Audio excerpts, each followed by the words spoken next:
start our chapter number 1, new topic related to the iron steel industries in India. बच्चों अभी तक के class के अंदर हमने चैप्टर 1 के अंदर काफी सारी चीजें जो है वो पढ़ ली है, जिसमें फर्स्टली हमने स्टार्ट किया था कि किस तरह से इंडिया का जो कॉटन था वो वर्ल्ड के अंदर बहुत फेमस था। लेकिन बाद में जब इंग्लैंड के अंदर इंडस्ट्रियल रिवॉल्यूशन स्टार्ट हुआ तो धीरे धीरे इंडियन इंडस्ट्रीज जो थी, इंडियन कॉटन टेक्सटाइल इंडस्ट्री जो थी वो धीरे धीरे खत्म होने लग गई, है ना। इसके बाद बच्चों हमने बात की कि वेवर्स कौन थे, किस तरह से इंडिया के अंदर वेविंग का काम होता था, चीट, बांधनी जैसे कुछ फेमस कॉटन टेक्सटाइल के नाम भी हमने पढ़े, जो पूरी दुनिया के अंदर सारी यूरोपियन कंट्रीज के अंदर इनकी सप्लाई होती थी, ठीक है। इसके बाद में अपनी लास्ट कल की जो क्लास थी बच्चों, उसमें हमने ये जाना कि किस तरह से वुड्स स्टील जो मैसूर के अंदर सबसे पहले बनाना शुरू हुआ, इस टेक्निक को बाद में सेंट्रल इंडिया और बंगाल के अंदर अपनाया गया। कहते हैं कि वुड्स स्टील बनाने का काम लगभग हर डिस्ट्रिक्ट के अंदर, हर विलेज के अंदर होता था। कई सारी फर्नेसेस, बच्चों फर्नेस का मतलब होता है जो लोहा गलाने की भट्टी होती है उसे फर्नेस कहते हैं। तो हर एक डिस्ट्रिक्ट के अंदर, हर एक गांव के अंदर, हर एक विलेज के अंदर खूब सारे फर्नेसेस उस समय लगना शुरू हुए, जहां पर आयरन को पिघलाया जाता था, आयरन ओर को मेल्ट किया जाता था। लेकिन जब ब्रिटिशर्स ने इंडिया के अंदर फॉरेस्ट लॉ लागू कर दिया, ठीक है, तो इसके कारण ये फर्नेसेस भी धीरे धीरे बंद हो गए। मतलब ये जो लोहा गलाने की जो भट्टियां थी वो भी धीरे धीरे बंद हो गई। अब बंद क्यों हो गई? तो बच्चों हमने कल बात की थी कि जो फॉरेस्ट लॉ था, है ना, उसमें ये कहा गया कि कोई भी आउटसाइडर, कोई भी बाहर का आदमी इस जंगलों की लकड़ियों को नहीं काटेगा और ना ही जंगल से मिलने वाली किसी भी चीज का यूज करेगा। तो कहने का मतलब क्या था कि जंगल पर, फॉरेस्ट पर पूरा कंट्रोल किसका हो गया? ब्रिटिशर्स का हो गया था। जो उस समय की ब्रिटिश गवर्नमेंट थी उसने फॉरेस्ट पर कंट्रोल कर लिया ताकि कोई भी, चाहे वो ट्राइब्स हो चाहे आउटसाइडर हो, कोई भी जंगल की लकड़ी ना तो काट सकता है और ना ही फॉरेस्ट की किसी और प्रोडक्शन का, किसी और चीज का यूज कर सकता है। अब जैसा कि बच्चों कल मैंने बताया था कि डिस्ट्रिक्ट और इन गाँव के अंदर जो ये फर्नेस थे वहां पर कोल का यूज होता था लोहे को गलाने के लिए। जो आयरन ओर होता था बच्चों, उसको मेल्ट करने के लिए जो कोल होता था, कोयला, उसका यूज होता था। अब ये कोयला आया कहाँ से? तो बच्चों उस समय जो फॉरेस्ट रीजन था, यहाँ से लोग क्या करते थे, जंगलों से लकड़ियां इकट्ठी करके लाते थे, उनको जलाकर कोयला बनाते थे, कोल बनाते थे और बाद में उसी कोल का यूज ये लोग उस फर्नेस के अंदर, उन भट्टियों के अंदर करते थे। और बच्चों आपको तो ये भी पता होगा कि आयरन की जो फर्नेस होती है, आयरन की जो भट्टियां होती है जहाँ पर लोहे को पिघलाया जाता है, उन फर्नेसेस के अंदर खूब सारे कोल की जरूरत होती है, बहुत ज्यादा कोयला चाहिए होता है ताकि उस लोहे को पिघलाया जा सके, ठीक है। लेकिन जब ब्रिटिशर्स ने रोक लगा दी कि फॉरेस्ट से कोई भी लकड़ी की कटाई नहीं करेगा, तो इन लोगों के पास में कोल बनाने का रास्ता खत्म हो गया। मतलब अब कोयले की जो अवेलेबिलिटी थी वो भी खत्म हो गई, क्योंकि कोयला कहाँ से बनता था? जंगलों की लकड़ियों को ये लोग लाते थे, जलाकर उससे कोयला बनाते थे। लेकिन अब जब गवर्नमेंट ने रोक लगा दी तो लकड़ियों की, ना तो लकड़ियां रही उनके पास और ना ही कोयला बनाने की कोई सिस्टम उनके पास हो पाया, जिसके कारण क्या हुआ कि बाद में ये फर्नेस धीरे धीरे बंद हो गए, ठीक है। लेकिन फर्स्ट वर्ल्ड वॉर हम लोग पढ़ चुके हैं बच्चों। फर्स्ट वर्ल्ड वॉर के अंदर जब इंग्लैंड या जो ये ब्रिटेन था, ये फर्स्ट वर्ल्ड वॉर में शामिल हुआ और इसी कारण जब ये फर्स्ट वर्ल्ड वॉर में शामिल हो गया तो इन लोगों को खूब सारे आयरन की जरूरत थी ताकि मिलिट्री इक्विपमेंट्स बनाए जा सके। तो धीरे धीरे इंग्लैंड के अंदर वापस आयरन की डिमांड बढ़ने लगी और धीरे धीरे ये आयरन इंडस्ट्री जो थी वो वापस भारत के अंदर ग्रो होने लगी। अब इसकी पूरी कहानी है बच्चों, जो हम आज अपनी क्लास के अंदर पढ़ने जा रहे हैं, समझने जा रहे हैं। तो आज आपका बच्चों जो सब टॉपिक रहेगा चैप्टर 1 हिस्ट्री का, वो रहेगा iron and steel industries came up in India. कहने का मतलब किस तरह से इंडिया के अंदर आयरन और स्टील इंडस्ट्रीज स्टार्ट हुई, किस तरह से ये इंडस्ट्रीज ग्रो हुई और आगे बढ़ी, ठीक है। तो बच्चों सबसे पहली बात तो आप लोगों को ये बता दें कि हम लोग बात कर रहे हैं अंग्रेजों के टाइम पीरियड की, ब्रिटिशर्स के टाइम पीरियड की। एक ऐसा समय जब अंग्रेज नहीं चाहते थे कि इंडिया आगे बढ़े, इंडिया के अंदर भी इंडस्ट्रीज लगे, है ना। तो कह सकते हैं कि जब तक अंग्रेज या ब्रिटिशर्स इंडिया में रहे तब तक इन लोगों ने कभी भी भारत में, हमारी कंट्री में कोई इंडस्ट्री लगाने की कोशिश नहीं की, ठीक है। तो जो भी कोशिश की गई वो इंडियंस की तरफ से ही की गई। तो यहाँ पर हम लोग बच्चों बात करेंगे दोराबजी टाटा। क्या नाम है? दोराबजी टाटा। जो कि जमशेद जी टाटा के बेटे थे। ठीक है, इन्होंने ये तय कर रखा था कि इन्हें आयरन स्टील एक इंडस्ट्री भारत के अंदर लगानी है। इसके लिए ये झारखंड और पूरे इंडिया के अंदर कई जगह पर घूमे।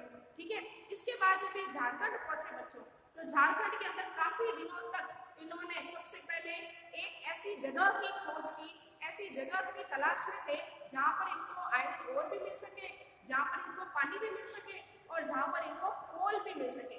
क्योंकि बच्चों आयरन और स्टील इंडस्ट्रीज के अंदर आयरन को पिघलाने के लिए सबसे ज्यादा इंपॉर्टेंट चीज होती है, वो होती है कोयला, कोल।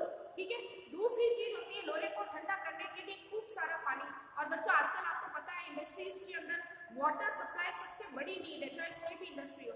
ठीक है, तो ये जो दोराब जी टाटा थे, ये एक ऐसी जगह की तलाश में थे जहाँ पर ये तीनों चीजें इनको मिल जाए। तीनों चीजें क्या है, तो देखिए बच्चों, पहली चीज हो गई आयरन, दूसरी चीज क्या हो गई वाटर, और सबसे इंपॉर्टेंट चीज हो गई वो हो गई कोल। ठीक है, अब क्या हुआ बच्चों कि ये घूमते घूमते झारखंड में एक छोटे से गांव के अंदर पहुंचे। ठीक है, इस गांव में उन्होंने देखा कि लोग जो थे कई बड़ी बड़ी टोकरियां भर भर कर जो है वो कोयला ला रहे थे। ठीक है, और उस पूरे गांव के अंदर जगह जगह पर आयरन स्मेल्टिंग फर्नेस लगे हुए थे, लोहा गलाने की भट्टियां थी। लोगों से उन्होंने पूछा कि तुम ये कोयला, ये आयरन ओर कहाँ से ला रहे हो? तो उन्होंने एक पहाड़ी की तरफ इशारा किया, एक छोटी सी पहाड़ी की, और बताया कि हम लोग ये कोल जो लाते हैं, ये कोयला जो है हम उस पहाड़ से लाते हैं। उस पहाड़ी का नाम था राजाहार हिल्स। क्या नाम था? राजाहार हिल्स, जो कि झारखंड के अंदर आई है। ठीक है, तो ये दोराब जी टाटा वहां पर पहुंचे, उन पहाड़ियों पर इन्होंने खोज की और इन्हें पता चला कि इस पहाड़ी पर इन्हें खूब सारा आयरन ओर और खूब सारे कोल जो है, कोयला जो है वो यहाँ पर इनको मिल सकता है। थोड़ा आगे जाने पर इनको पता चला कि यहाँ पर एक नदी भी बहती है जिसका नाम था सुवर्ण रेखा रिवर। ठीक है, अब यहाँ पर आकर दोराब जी की तलाश पूरी तरह से खत्म हो गई और उन्होंने तय कर लिया कि यहाँ झारखंड के अंदर ही ये एक बहुत बड़ी आयरन और स्टील इंडस्ट्री लगाएंगे। और आपको जानकर हैरानी होगी बच्चों कि दोराब जी टाटा ने, जो रतन टाटा, जो हम सुनते हैं बच्चों टाटा इंडस्ट्रीज है ना, ये उसकी शुरुआत करने वाले थे जिनका नाम था दोराब जी टाटा।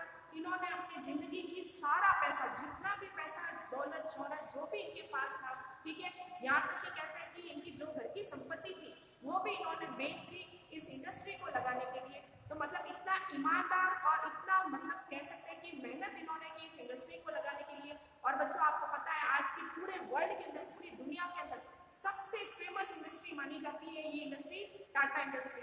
ठीक है, तो इस तरह से इस इंडस्ट्री की शुरुआत हुई। दोराब जी ने एक छोटी सी इंडस्ट्रियल एरिया बनाया, बहुत बड़ी इंडस्ट्री लगाई। उस इंडस्ट्रियल एरिया के बेस पर इन्होंने एक छोटा सा कस्बा, एक छोटा सा गांव बसाया जिसका नाम इन्होंने जमशेदपुर रखा। अभी जमशेद जी कौन थे? जमशेद जी जो थे बच्चों, वो दोराब जी टाटा के पिताजी थे। तो अपने पापा के नाम पर इन्होंने जमशेदपुर नगर बसाया और आज की तारीख में पूरे भारत में और पूरी दुनिया के अंदर ये जो टाटा आयरन स्टील इंडस्ट्री है वो सबसे ज्यादा आयरन का प्रोडक्शन करने वाली इंडस्ट्री बन चुकी है। अब जानते हैं वापस इसी कहानी को बोर्ड के जरिए। ठीक है, तो देखिए बच्चों, इस Jharkhand the Rajahar hills, Rajahar hills आपको ध्यान में रखना है the finest iron ore in the world. अब बच्चों झारखंड के अंदर जो ये चट्टान पहाड़ आया हुआ है, राजाहार हिल्स जो है, ये पूरी दुनिया के अंदर सबसे अच्छा जो आयरन ओर है ना, वो यहाँ पर मिलता है। ठीक है, सेकंड देखें 1912 की बात है, नियर द सुवर्ण रेखा रिवर। ये एक नदी थी बच्चों, सुवर्ण रेखा एक नदी है, near Dorab ji Tata set the iron and steel factory.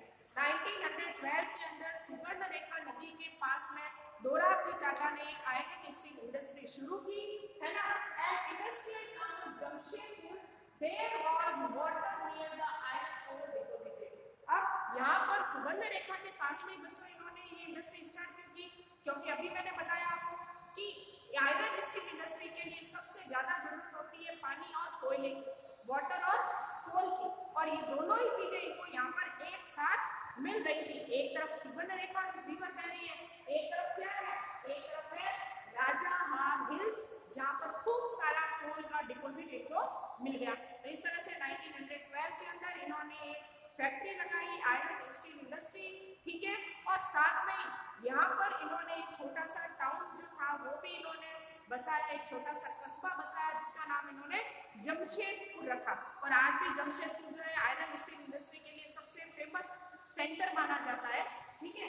इसके बाद देखो इस आयरन स्टील इंडस्ट्री का नाम क्या था, तो देखिए टिस्को, शॉर्ट नेम क्या है टिस्को, और पूरा जो इसका नाम है वो है Tata iron and steel company came up to production steel in the 1912। और इस तरह से इस इंडस्ट्री ने 1912 के अंदर अपना प्रोडक्शन शुरू कर दिया। तो ये तो कहानी थी बच्चों टाटा आयरन स्टील इंडस्ट्री की।